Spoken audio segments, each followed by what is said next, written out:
बिस्मिल्लाहिर्रहमानिर्रहीम। अस्सलाम वालेकुम। प्रोग्राम खिलाफ राय के साथ मैं हूं इफ्तिखार काज़मी। देखिए, किसी को अच्छा लगे या बुरा लगे, मगर एक ग्राउंड रियलिटी होती है, और वो ग्राउंड रियलिटी ये है कि मरियम नवाज इस वक्त एक बड़ी सियासी लीडर है। एक मकबूल रहनुमा के तौर पर वो पॉलिटिक्स कर रही हैं। तो इस हकीकत को नज़रअंदाज करने वाले मेरे नज़दीक तो अहमकों की जन्नत में रहते हैं। और जहाँ तक सियासी जद्दोजहद की बात है, तो मरियम नवाज सियासी जद्दोजहद ही कर रही हैं। जब से नवाज शरीफ को हुकूमत ने यह हुकूमत से महज एक मफरूजे की बुनियाद पर निकाला गया है, तो मुसलसल जद्दोजहद कर रही है। पिछले 3-4 साल से अगर आप देखें तो वो ऑन फील्ड है, मैदान में है, जलसे जुलूस कर रही है, लॉन्ग मार्च कर रही है, और इस तरह के जितने इवेंट है वो कर रही हैं, और वो जेल में भी रही हैं। इस मुख्तसर सफर में मरियम नवाज ने अपना एक पॉलिटिकल स्टेचर बनाया है, वो हैरत अंगेज है। तो कोई इस खुशफहमी में ना रहे कि मरियम नवाज की कोई सियासी जद्दोजहद नहीं है। ये जवाब जो है ये बिल्कुल बेकार सा जवाब है कि उनकी कोई पॉलिटिकल बैकग्राउंड नहीं, कोई जद्दोजहद नहीं है। रियलिटी क्या है आज की तारीख में, एंड रिजल्ट क्या है आज की तारीख है कि वो एक प्राउड पुलर हैं और वो मैदान में खड़ी हैं।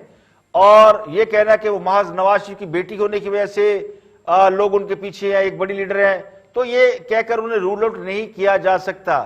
तो अभी हकीकत है कि वो नवाज शरीफ की बेटी है, लेकिन ये कहना जी कि उनका सियासत में कोई स्टेक नहीं, कोई जुदा नहीं की, ये बिल्कुल खाम ख्याली है। अब जरूरी नहीं कि बंदा कोई 20-22 साल सड़कों पर धक्के खाए, किसी आमिर के साथ खड़े हो और फिर प्राइम मिनिस्टर बनने का चांस ले, फिर उसको कोई निकाल दिया जाए, लाइकनेस डिसलाइकनेस हो जाए, या फिर कंटेनर पे खड़ा हो जाए, किसी को बुरा भला कहे तो ही लीडर बनता है।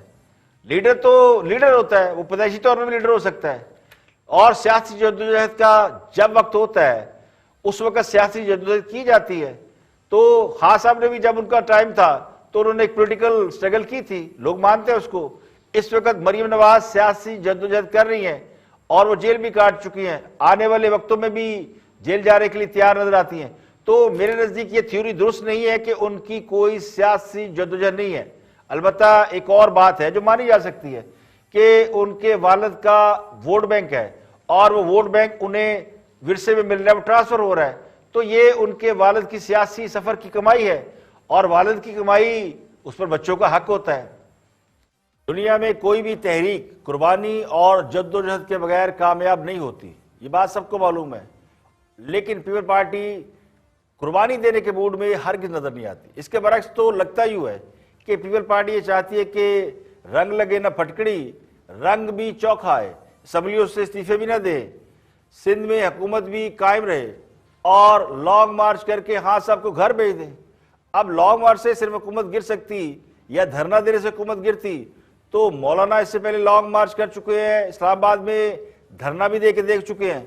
तो ये बात दीवार पर लिखी हुई साफ नजर आ रही है कि जब तक बड़ी सियासी जमातें इस पार्लिमानी निज़ाम को वीटो नहीं करेंगी, उस पर अदम एतमाद का इजहार नहीं करेंगे, हुकूमत का कोई बाल भी बीका नहीं कर सकता। हुकूमत को क्या फर्क पड़ेगा अगर 2-4 लोग लॉन्ग मार्च करते इस्लामाबाद जाकर बैठ जाएंगे और 2-4 रोज या 10 रोज बैठे रहेंगे, तो निज़ाम हुकूमत कुछ दिन मुअत्तल रहेगा, लेकिन हुकूमत नहीं गिरेगी। लेकिन ये जो असम्बलियों से इस्तीफे देने वाला मामला है, ये एक ट्रिकी पॉइंट है। इससे अपोजिशन हुकूमत को दबाव में ला सकती है। एक बड़ी तादाद में जब अरकान असम्बली इस्तीफे दे दे तो ये मुमकिन नहीं कि आप उन सीटों पर दोबारा इलेक्शन कराएं, तो सूरत हाल मिड टर्म इलेक्शन या नए इलेक्शन की तरफ जा सकती है। अब पीपल पार्टी उसके लिए हीले बहाने बना रही है, तो वो हीले बहाने भी माकूल नहीं है। अब पीपल पार्टी का एक जवाब तो ये है कि अगर हमने इस्तीफे दे दिए तो हुकूमत इलेक्शन कराएगी, और उसके बाद वो 2/3 सीट हासिल करेगी और 18वीं तरमीम को उड़ा देगी। तो सवाल ये कि ये कहाँ पे लिखा है कि हुकूमत दोबारा इलेक्शन कराएगी तो इलेक्शन जीत जाएगी। पिछले 8-9 इलेक्शन अगर आप देखें तो 9 में से 8 इलेक्शन तो हुकूमत हार गई है। तो फिर री इलेक्शन में 18वीं तरमीम को उड़ाना या हुकूमत का जीतना, ये तो कहीं भी तय नहीं हुआ। अगर चले इसको भी छोड़ दें, अगली बार खान साहब को अगर लाने वाले 2/3 अक्सरियत दिलाकर दोबारा ले आए तो फिर पार्टी क्या करेगी? उस वक्त 18वीं तरमीम को कैसे बचाएगी? तो पीपल पार्टी के जो जवाब है ये मेरे नजदीक माकूल नहीं है। पीपल पार्टी का अपना पॉइंट ऑफ व्यू हो सकता है, लेकिन जो जवाब वो दे रहे हैं, जैसे जरदारी साहब ने जवाब दिया, वो समझ में आती थी कि वो एस्टेब्लिशमेंट से नहीं लड़ना चाहते।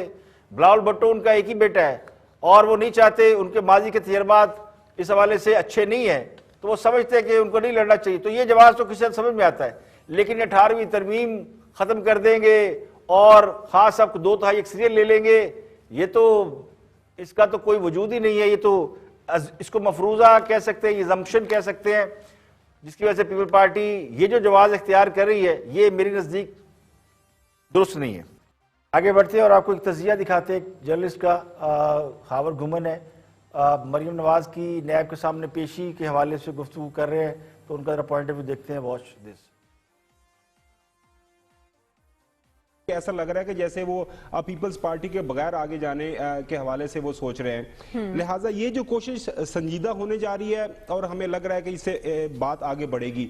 जब एक बड़ी पॉलिटिकल पार्टी इस प्रोसेस का हिस्सा बनेगी, पीपल्स पार्टी, उनकी एक सूबे के अंदर हुकूमत है, दोनों हाउसेस के अंदर भी मौजूद है, लिहाजा फिर पीडीएम को वो हीट महसूस होगी।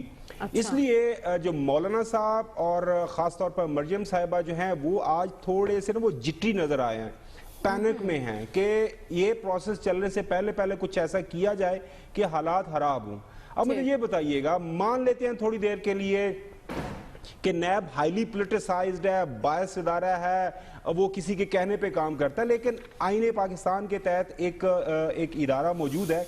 तो आज आपने ये ऐलान कर दिया है कि हम उस दिन नैब के सामने धरना देंगे या नैब के सामने तमाम जो पीडीएम की लीडरशिप है, और हम जा देखेंगे लाखों की तादाद में अपने लोग लेके जाएंगे कि नैब जो हम मरियम साहिबा के साथ क्या करता है, और नैब की ऐसी हिम्मत। कल को कोई भी पॉलिटिकल पार्टी का लीडर, अयाज साहब ने इलेक्शन लड़ा हुआ है माशाल्लाह, 2008 में इनके 1,25,000 ने वोट लिए थे।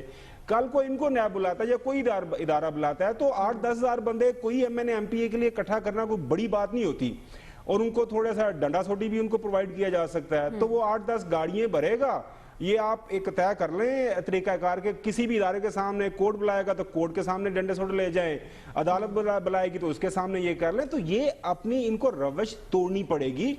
अगर आपने कुछ नहीं किया हुआ, अदालतों के सामने आपके केसेस हैं, नैब कुल्ली तौर पर थोड़ी ये नैब ने फैसला दे दिया तो वही बस खत्म हो जाना है। उसके बाद हाई कोर्ट्स हैं, सुप्रीम कोर्ट हैं, वहां से कुछ फैसलों में आपको कुछ जो केसेस थे उन फैसलों के अंदर आपको रिलीफ भी मिला है।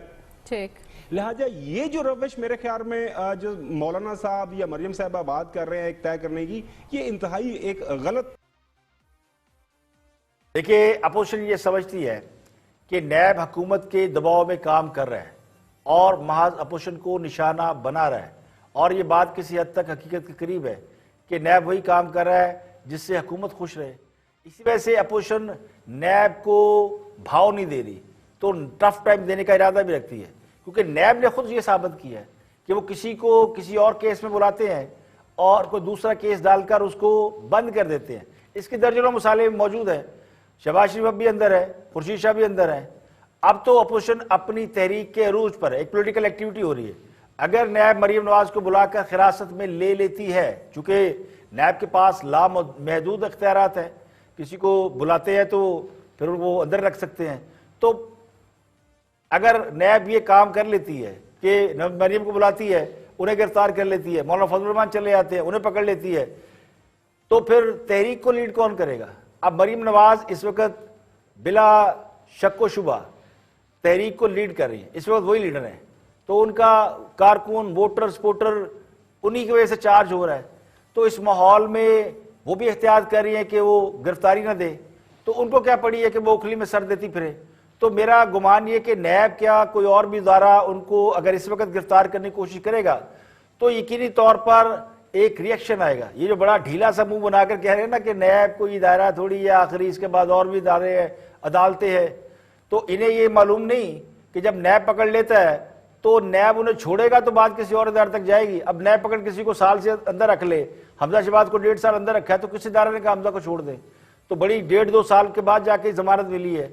तो अब शहबाज शरीफ को भी नैब ने तहवील में ले रखा है। तो वजह यही समझी जाती है कि चूंकि शहबाज शरीफ भी एक अपनी जमात के प्रेसिडेंट हैं और वो भी लोग समझते हैं कि हुकूमत के खिलाफ कोई पॉलिटिकल एक्टिविटी कर सकते हैं, अपोजिशन के अंदर भी लीडर है, वहां भी कुछ कर सकते हैं, तो उन्हें भी नैब ने बंद कर रखा है। तो फिर मरियम नवाज को क्या जरूरत पड़ी है कि वो भी आसानी से नैब को खुद को गिरफ्तारी देके नैब के जाके तहवील में बैठ जाए और फिर जो सारी तहरीक है, जो सारा मोमेंटम है वो टूट जाए। तो यही हुकूमत चाहती है और ये अपोजिशन जाहिर है इस वक्त इस पोजिशन में नहीं है कि वो आसानी से ये काम करें। यहाँ पर एक ब्रेक, और ब्रेक के बाद जब वापस आएंगे तो बात करेंगे कोरोना की। कोरोना के हवाले से नए एसओपीज आ गए हैं और हुकूमत ये कहती है कि कोरोना बड़ी तेजी से फैला हुआ है। तो एक ब्रेक के बाद जरा आपसे कोरोना के हवाले से भी शेयर करते हैं।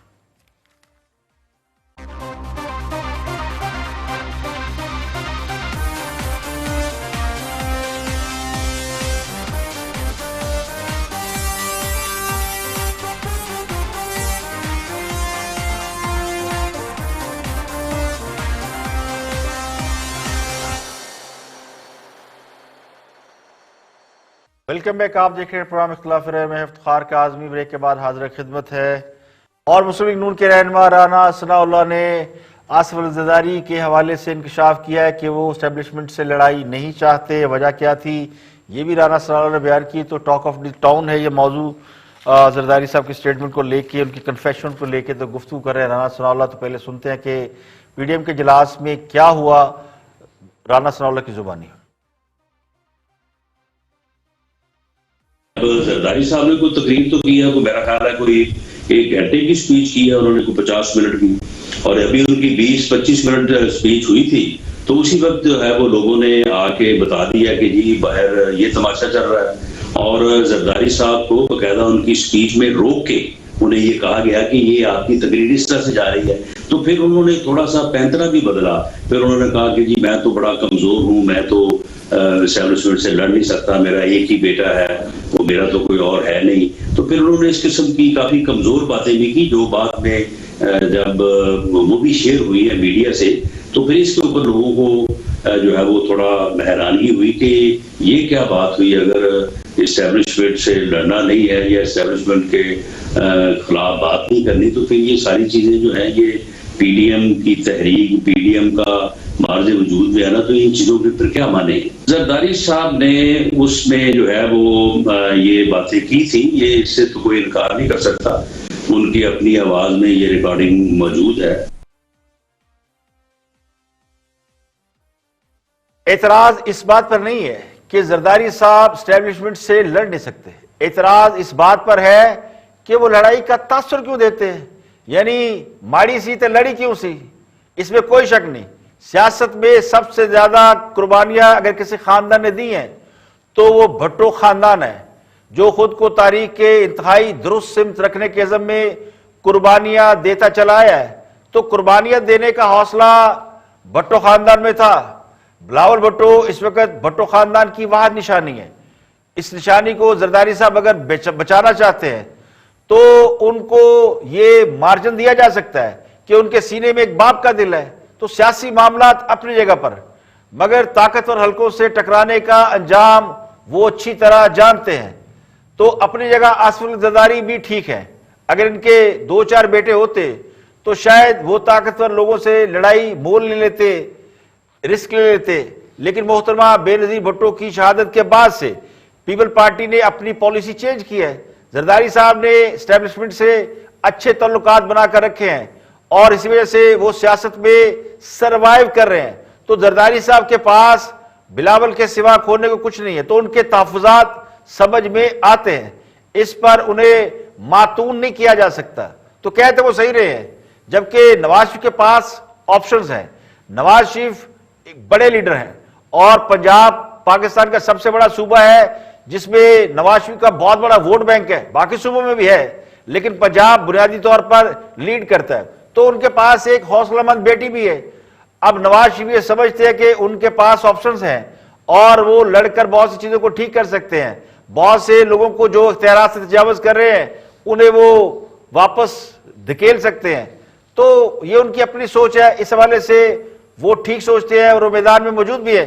जबकि जरदारी साहब ने जो एक्सक्यूज दिया है वो एक्सक्यूज अपनी जगह दुरुस्त है, लेकिन फिर उन्हें ये तासुर भी नहीं देना चाहिए कि वो वाकई किसी से लड़ते झगड़ते भी हैं।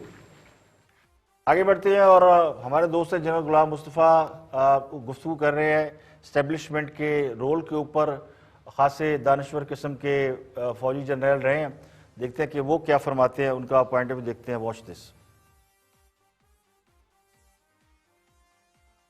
धरना, फैजाबाद धरना या 58 की मिसाल दे लूँ या ज़्यादा और की, तो तारीखी हकीकतें तो हैं, लेकिन आगे कैसे चलें? सियासतदान भी कुछ अच्छी मिसाल नहीं बनाते और आपका इदारा भी सिर्फ मेरा ख्याल में इन चीज़ों से दूर हो जाए तो बहुत बेहतर है।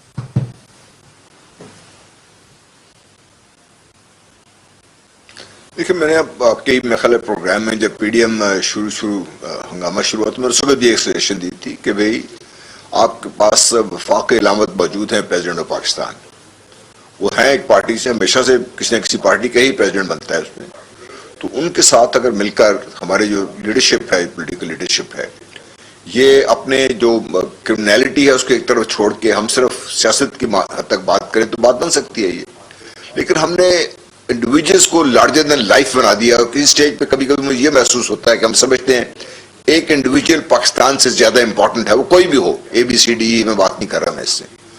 तो इस किस्म की जो हमारी सियासी जमातों की अपनी सोच है, कमजोरी अपनी अपनी है इनकी, ये क्यों नहीं इस चीज को समझते कि भाई कोई शख्स पाकिस्तान से बड़ा नहीं, अल्लाह ताला के बाद एक उसमें रोल उसका होगा, अच्छा होगा, बहुत अच्छा होगा, कम अच्छा होगा, ये बात हम कह सकते हैं। लेकिन जो आज के हालात में अगर आप ये बात करना चाहते हैं तो आज के हालात में आप मुझे ये बताइए कि दुनिया का कौन सा ऐसा मुल्क है जहां वो अपनी एस्टेब्लिशमेंट को इस तरीके से रगेदने के बाद अलहदा करके बैठ जाएंगे, काम चल जाएगा उनका। दुनिया के अमेरिका जैसे मुल्क में ये नहीं होता, ना हो नहीं सकता आजकल के हालात में। आज से 50 साल पहले शायद ये पॉसिबल था, लेकिन आज के हालात में आपको एस्टेब्लिशमेंट कह लीजिए, फौज कह लीजिए, जो भी आपके हैं काम करने वाले इदारे आपके, वो सब ऑन बोर्ड आपको लेके साथ चलने पड़ते हैं। उनका एक रोल है आपके ओवरऑल जो सिस्टम है सिक्योरिटी की, जब आप बात करते हैं। गुलाम उस वक्त पाकिस्तान का मुफाद इसमें है कि तगड़ी मजबूत फौज हो।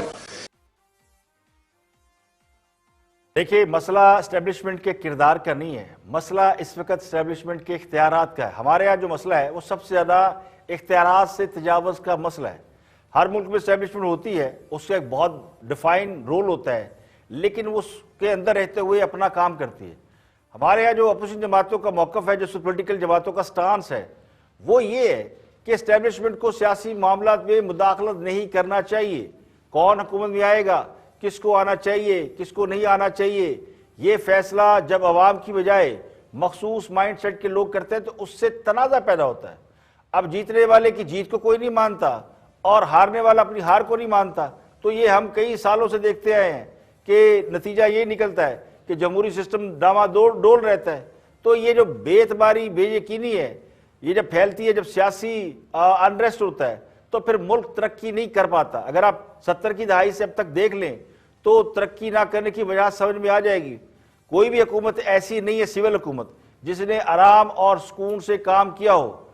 और एस्टेब्लिशमेंट को भी मेरे नज़दीक कहीं ना कहीं इस बात पर, रियलिटी पर गौर करना चाहिए, स्टडी करना चाहिए कि मुल्क सियासी बहरानों से क्यों नहीं निकल रहा और उनका रोल क्या होना चाहिए। अब सियासतदान ये समझते हैं और वे कहते भी है कि एस्टेब्लिशमेंट उन्हें नहीं चलने देती, एस्टेब्लिशमेंट उन्हें आने नहीं देती। तो एस्टेब्लिशमेंट का ख्याल ये है कि बहुत से सियासतदान लूट मार के लिए आते हैं, बेईमान है, चंद दिनों में वो अमीर हो जाते हैं जैसे ही वो आते हैं। तो बुनियादी तौर पर मेरे नज़दीक ये ट्रस्ट डेफिसिट का इशू है, इत्मीनान का जो फुकदान है। जब तक जमहूरी सफ़र बगैर किसी बंदोबस्त के, यानी तयशुदा मामलात के साथ हुकूमतों को चलाना, इसके बगैर नहीं चलेगा। मुल्क इसी तरह मसाइल में घिरा रहेगा। यहाँ पे लेंगे एक ब्रेक, और ब्रेक के बाद वापस आएंगे तो डस्का इलेक्शन के हवाले से भी सुप्रीम कोर्ट में समाअत हुई है, और इसके अलावा चेयरमैन सेनेट इलेक्शन के खिलाफ इस्लामाबाद हाई कोर्ट में दरख्वास्त की समाअत हुई, उसके बारे में बात करेंगे एक ब्रेक के बाद। और इसके अलावा कोरोना की वजह से मुल्क भर में तालीमी सरगर्मियों के ऊपर जो है पाबंदियाँ लग गई हैं, वो भी आपको डिटेल बताएंगे एक ब्रेक के बाद।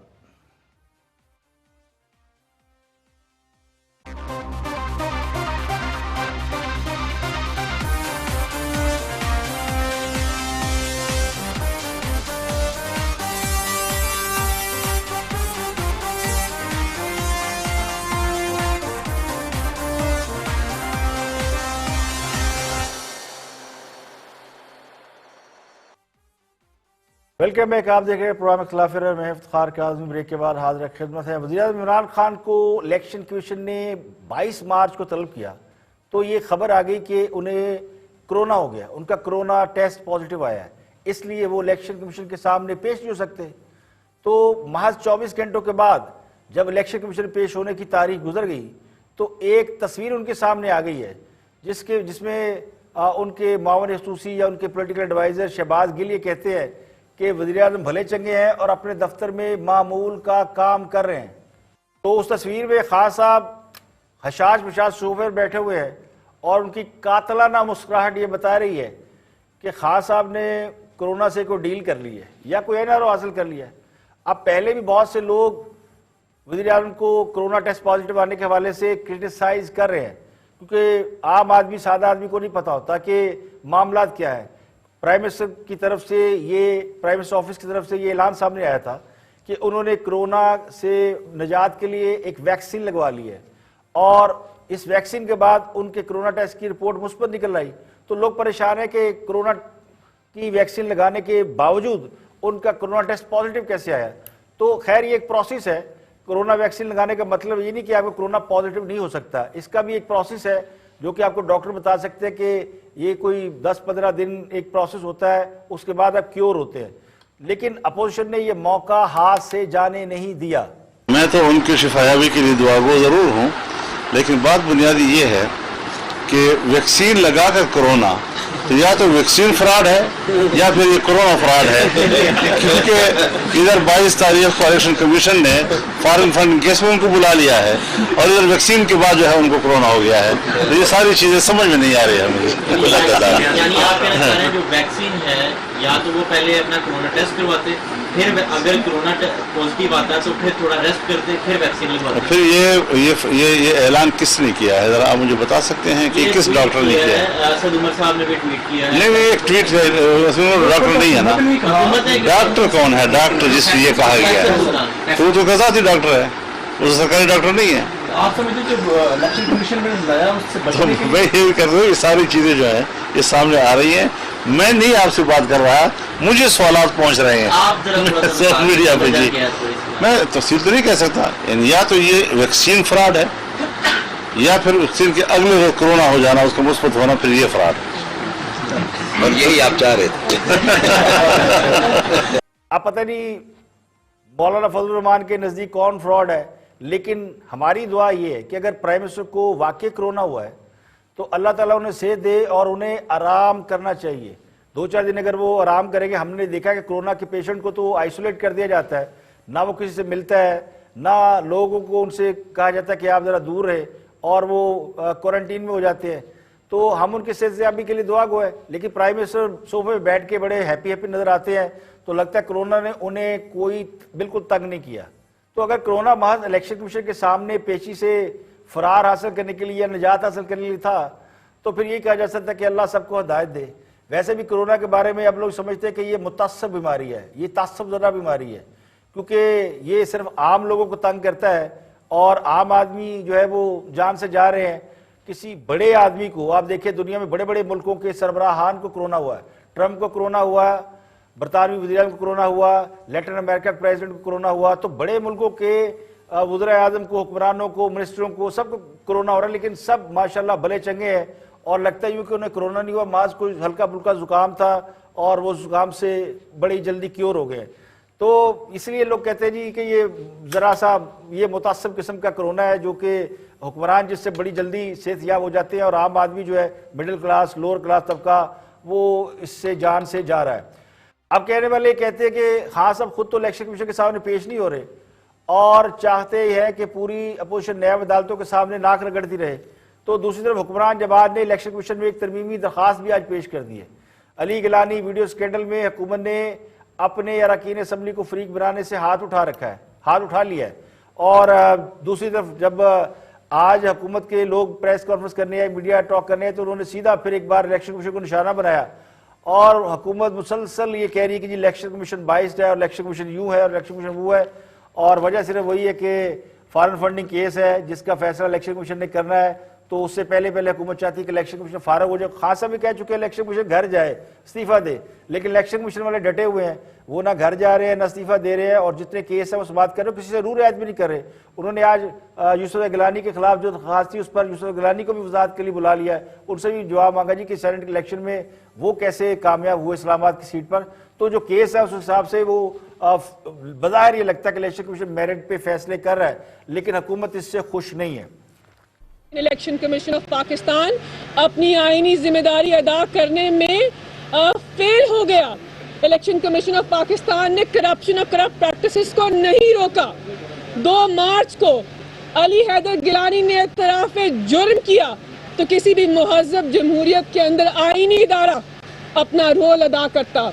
देखें, जो वारदात अली हैदर गिलानी ने डाली है, यूसुफ रज़ा गिलानी के बिहाफ के ऊपर जो वोटों की खरीदो फरोख्त की गई, जो ब्राइबरी देने की कोशिश की गई, जिस अंदाज से वोट ज़ाया करने का तरीकाकार बताया गया, उसकी वीडियोस भी मौजूद हैं और अली हैदर गिलानी का उस वीडियो के अंदर मौजूद होने का इतराफ़े जुर्म भी मौजूद है। और इलेक्शन कमीशन इसके सबूतों को नज़रअंदाज नहीं कर सकता, ना उन सबूतों को हम नज़रअंदाज होने देंगे। तो ये जो इतना शोर शराबा, इतनी चीजें हैं, ये इस वजह से नहीं है कि इलेक्शन कमीशन ने कोई गड़बड़ कर दी है। इलेक्शन कमीशन ने तो एक डस्का इलेक्शन था जिसके बारे में पूरे मीडिया ने चीख कर कहा कि डस्का इलेक्शन में धांधली हुई है, प्रिजाइडिंग अफसर को अगवा किया गया मुबैना तौर पर, या खुद लापता हो गए हैं, उन्होंने कोई गड़बड़ की है। तो एक मुतनाज़ा इलेक्शन था जिसको उन्होंने कालअदम करार दिया। सुप्रीम कोर्ट भी कह चुकी है कि जनाब अब वो इलेक्शन दोबारा होगा। तो हुकूमत जो कहती थी कि हम हर मैदान में मुकाबला करने के लिए तैयार है, तो वहां पे ये भागे। फिर अब ये इलेक्शन कमीशन ने जो सेनेट इलेक्शन कराए उसमें एक इस्लामाबाद की सीट पे हुकूमती उम्मीदवार हार गया हफीज शेख, जबकि पूरे पाकिस्तान में हुकूमती उम्मीदवार जहां जहां खड़े थे सब जगह पे जीत गए, सब सूबों के अंदर फैसलों पे किसी को इतराज नहीं हुआ। तो फैसला इस्लामाबाद वाली सीट के ऊपर बड़ा गुस्सा है हुकूमत को। वो कहते हैं जी ये इलेक्शन कमीशन ने वोटों पर निशान क्यों नहीं लगाया, सुप्रीम कोर्ट ने कह दिया था, हालांकि ये मैंडेट ही नहीं है, आइन में नहीं लिखा कि रायशुमारी किसी का भी वोट जो है आप चेक कर सके। सेनेट का इलेक्शन खुफिया रायशुमारी से होता है। इस कानून को ये आइन के तहत है, और आइन बदलना है, कानून बनाना है, तो फिर आपको पार्लियामेंट के अंदर जाकर ये कानून साजी करनी चाहिए। अदालतों को ये कानून साजी कराने की कोशिश की, लेकिन अदालत ने भी रास्ता दिखा दिया दूसरी तरफ का। तो इलेक्शन कमीशन का तो इसमें कोई कसूर नहीं है, लेकिन चूंकि वो कहते हैं ना कि वो गिरा गधे से गुस्सा कुम्हार पे, तो कुम्हार पे गुस्सा चढ़ा हुआ है इस वक्त। तो इलेक्शन कमीशन जो है वो नजरों में बहुत खटक रहा है। आज के लिए इतना ही, कल फिर हाजिर होंगे मजीद खबरों तबसरों के साथ। प्रोग्राम इख्तिलाफ राय से इफ्तिखार काज़मी को इजाजत दें। अपना बहुत बहुत ख्याल रखें।